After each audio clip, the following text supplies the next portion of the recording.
You are watching the Gribbly's Folly Sunday Antisocial Hour. That time each week when I smoke my pipe and complain about humanity, while answering all of its questions. And if you are a piece of humanity with an itching, burning, scaly, engorged, swollen question for me, leave it in the comments of this video down below with the hashtag AskGribbs, and I will answer any question.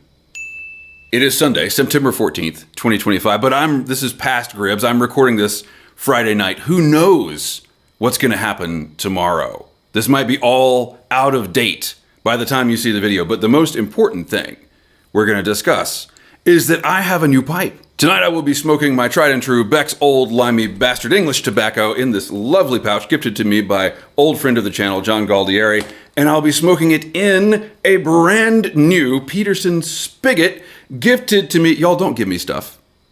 Don't send me stuff. But Cascadian Piper sent me this pipe, and I don't know how he knew, but this is both, it's all three. It's a brand, shape, and color that I do not have in my collection. I don't know enough about Petersons to know if a spigot is the same as an Paul, but I've always wanted an Paul, and here I will channel Norbo and say, just look at that green. It's green, but a nice dark, understated green, like me. Can you tell I'm in a good mood? We're gonna have, you should buckle up, but we're gonna have a fun one today. Oh, on this hill I will die. You should always light the inaugural smoke of a new pipe with a match. Wonderful. I can already tell that this pipe hangs delightfully. But because it hangs, to keep it in the frame, I have to look snobbish, right? That's okay. I've been accused of worse than being snobbish, mostly in the last 24 hours. I was talking to Les Brady about this. And we were talking last night, and I was like, how you doing? He's like, well, I think you've had a rough day. And have you ever been sitting there on a Sunday morning with your coffee watching your favorite YouTube content when all of a sudden there's like this really jarring break in continuity? No? Oh, yeah, me neither. I mean, I'm lucky because all the channels that I watch regularly are like really intentionally put together, and all the presenters are very precise with their words, so they don't have to cover anything up. Because y'all know I'm not a conspiracy theorist, but the first thing I would think if I was watching a video from one of my favorite presenters and there was like this really weird part in the middle and like then the rest of the video didn't make any sense, the first thing I would think is like, this person totally covered something up. But that doesn't really track either, because like I said, the presenters I watch are very intentional, and if you were gonna like put all the work into making a video, especially if it was gonna be like a really good video, like one of the best videos they've ever made, if you're gonna put all that work into something, why would you do it saying something that you couldn't say out loud? Like if you knew something wasn't safe to say, it was like breaking a huge social taboo, like you just wouldn't make the video. You wouldn't put all the work into it and then not post it. But generally, I don't watch presenters that break big social taboos. Like I don't watch anybody that has like hate speech or racial stuff or like inciting violence against people. I don't watch those people. So yeah, continuity breaks, they don't really make a lot of sense to me.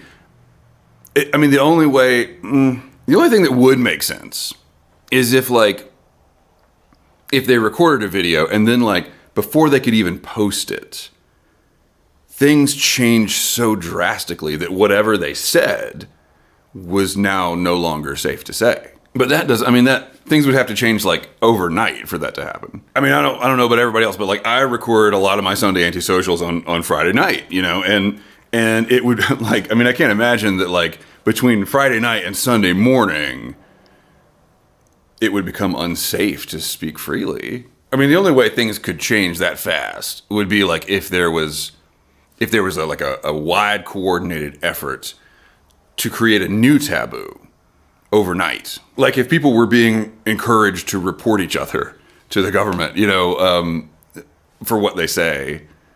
But that's only ever happened in like really authoritarian regimes. So yeah, that would just leave the continuity break completely unexplained. And if it wasn't even acknowledged, that would be even weirder, right? Like that'd be pretty weird. When I was a kid, I got really into horror movies for a while, like a late teenager, Horror movies serve a really good function because they teach us how to recognize when things are wrong. Like if you're a group of camp counselors one day, it's nice and bright and sunny and you're just getting the camp ready to open up so the kids can come in, and then by the next night you're being brutally murdered. Like there's cues along the way. And when you're screaming at the screen, when you're telling the character like, no, don't go in the basement, that's because we can see these cues. We can, the director is giving us like spooky music or shaky cam shots from the bushes. But it's really frustrating for us to watch that, knowing these characters are going to meet a bad end, But what we forget that the characters, maybe they don't have those clues. Maybe they can't see that there are really, really glaring warning signs about what's happening in their lives that they should heed. And there always comes a moment in the horror movie where like the monster is approaching, right? And the reasonable thing to do when a monster is approaching is you yell, right? You speak really loud and really clearly, and you say like there is a monster, it's approaching in this direction. You say exactly what's going on to anyone who will listen, because that's the reasonable thing to do. But at a certain point, you sort of cross a line where if you're still yelling, that just tells the monster where you're hiding. And I always got frustrated, like the people are still yelling and the monster's right outside. The monster knows.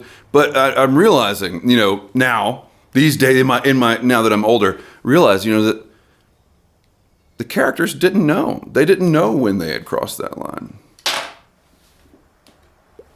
Just something I think about with a coffee and a pipe on a Sunday morning. Excellent pipe, Brian. Thank you. My father was a advanced theologian, and the part from Matthew also appears in Luke, and it's from Luke where we get the story of the Good Samaritan, which came after love your neighbor as yourself, and then there's some other Weasley Pharisee that says, well, yeah, but who's our neighbor? And of course, the reason that it's called the Good Samaritan and not the Good Nazarene or the Good Roman is that the Hebrews detested the Samaritans. So that's Christ's way of responding to the Sadducee or the Pharisee or whoever, with the man who's trying to litigate the question of love.